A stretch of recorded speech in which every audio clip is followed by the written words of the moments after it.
The sun scorched the endless expanse of the Maharana Desert, a vast sea of shifting sand. Stories whispered across the village of Baravgar, a lonely settlement at the desert's edge, spoke of travelers lost forever in its dunes. Locals believed the desert was the sacred domain of Devi Sarisha, the goddess of the sands, whose temple stood on the path. Those who didn't seek her blessings before venturing further, they said, were never seen again. It was 1623 AD when a group of 5 explorers from Agartha, a distant city of scholars, arrived in Baravgar. Led by Dr. Alok Ramesh, a seasoned archaeologist, the group was in search of Kharakar, an ancient city rumored to be buried beneath the sands.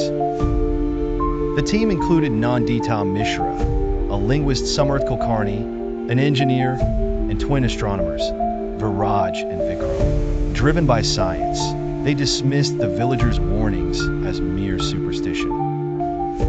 The group hired Shivram, an elderly camel guide, to lead them. As they prepared to leave, Shivram warned them, beyond the Nahari dunes, there is a temple dedicated to Devi Sarisha. Pay your respects before crossing. Those who don't never return. Alok waved him off, replying, "We are men of reason, not believers in myths." Shivram reluctantly agreed, assigning his son, Raghav, to guide them. "May Devi Sarisha forgive your arrogance," the old man muttered as they departed. The first few days of their journey were uneventful, though the desert's vastness made it easy to lose direction. The group relied on Raghav's expertise to navigate. By the third evening, they reached the Nahari dunes.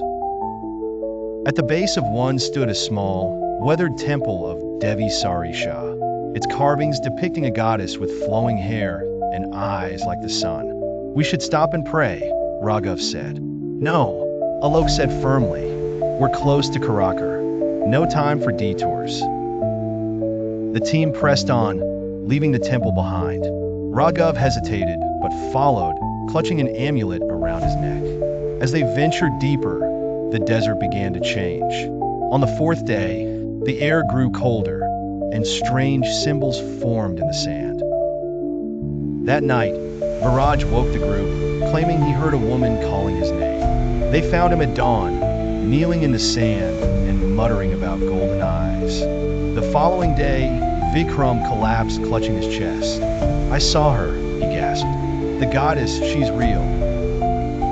By now, the group was gripped with fear.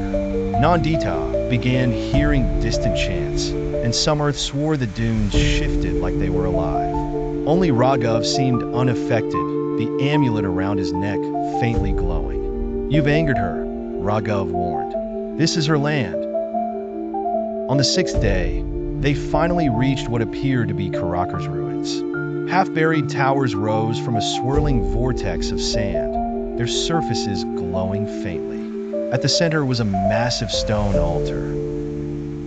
As they approached, the vortex intensified, and from the storm emerged a towering figure, a woman of sand and shadow, her eyes molten gold. "I am Devi Sarisha," she boomed, her voice shaking the ground. "You entered my domain without seeking my blessing. You seek knowledge, but carry only arrogance." Alok, trembling, fell to his knees. "We didn't believe, and now you must pay," she said. The sand began to shift, pulling the ruins deeper into the ground. The team screamed as the vortex closed in. Raghav stepped forward, raising his amulet. "Great Devi," he pleaded, "spare them. Forgive their ignorance. I will stay and serve you in their place."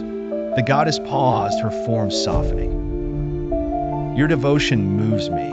They may live, but they must leave my land and never return." With a wave of her hand, the vortex dissipated, and the group was flung back to the temple of Devi Sarisha. Their camels were waiting, but Raghav was gone.